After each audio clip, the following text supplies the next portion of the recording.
After theory of adhesion and surface preparation, it's time to talk about adhesives.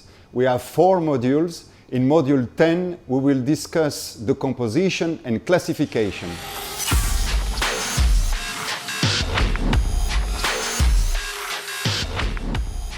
The next step is to discuss the adhesive families, and I will start with the composition and the classification. About the composition, as you can see, there are many ingredients in the recipe of an adhesive.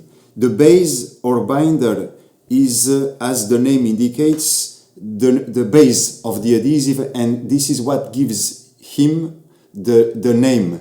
For example, an epoxy adhesive, the base or the binder would be an epoxy. Then, in general, as I told you, the hardening, at least of structural adhesives, is done by a chemical reaction between a resin and a hardener. So you would have also a hardener in the recipe.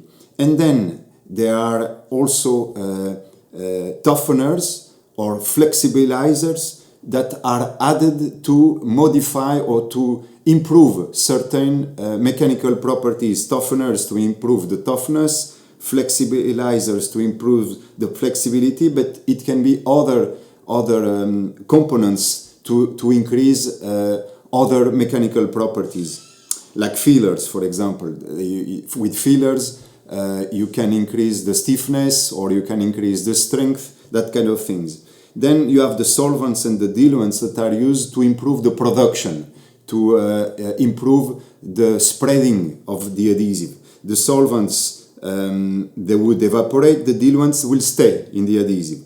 Then when you have film adhesives, it is very common to have carriers to reinforce the adhesive, but also to control the adhesive thickness. The carrier would be or would control the adhesive thickness. It can be a mat, a tissue, something like that.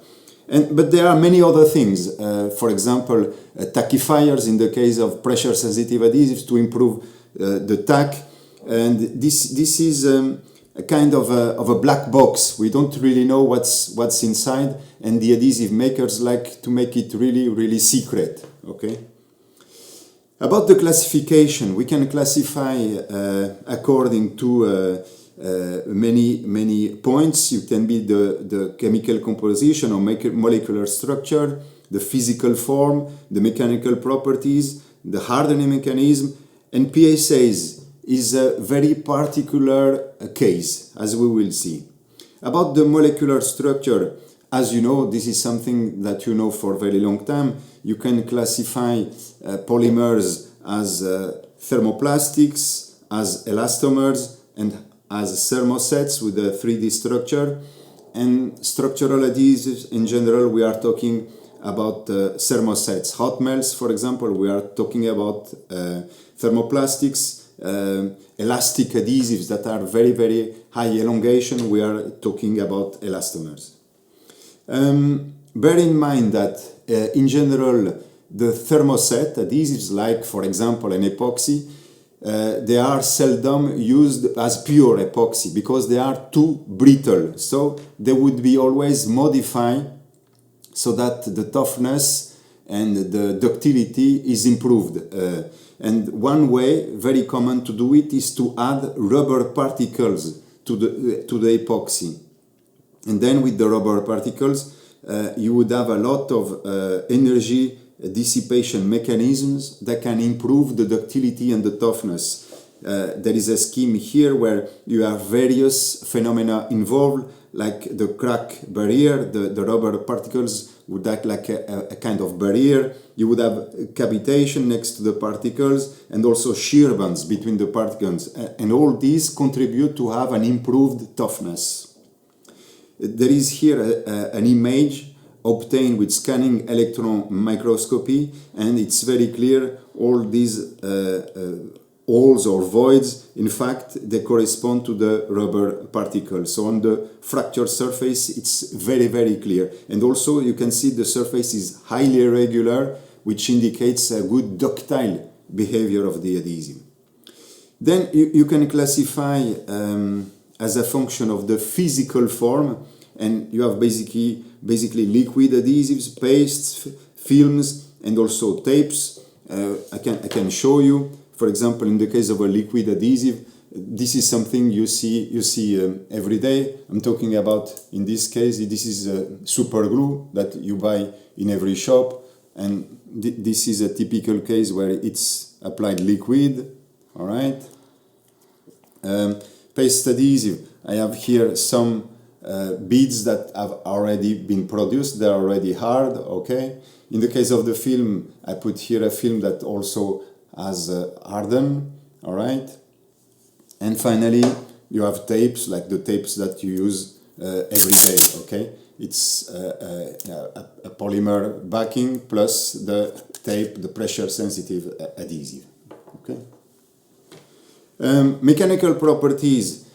You can classify the adhesives as structural and non-structural. For the structural families, you have here the main ones, and the non-structural here also the most used. But we will discuss this at a later stage.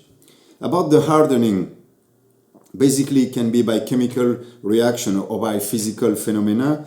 The chemical reaction, we have so far in general discussed the cases where there is a chemical reaction between a base and a hardener, but the chemical reaction can be done by something else, for example by UV light. This is something I'm sure you have noticed when you go to dentist. He applies a paste and then he puts a UV light next to the paste to harden, to cure the paste. It can be by the absorption of water. This is common with 1 part polyurethane adhesives. And then physical phenomena. It can be by loss of solvent or water. For example, the white glue in wood, or hardening from the melt. We are talking about the hot melts. You melt, you increase the temperature, you melt the adhesive, and then it hardens by cooling from the molten state. PSAs. This is a very, very, very special adhesive. The PSA, I have a tape here. There is nothing special. You use this nearly every day. But why PSAs are so special? Because that's the only adhesive that does not harden. All the other adhesives are applied in the liquid state and then they harden. This one, it doesn't change phase. It's always in the tacky form, all right? And it sticks or glues by pressure. You apply on your surface, and with pressure, then you have a good bond. That's the principle of the adhesion in this case. And that's it for the composition and classification.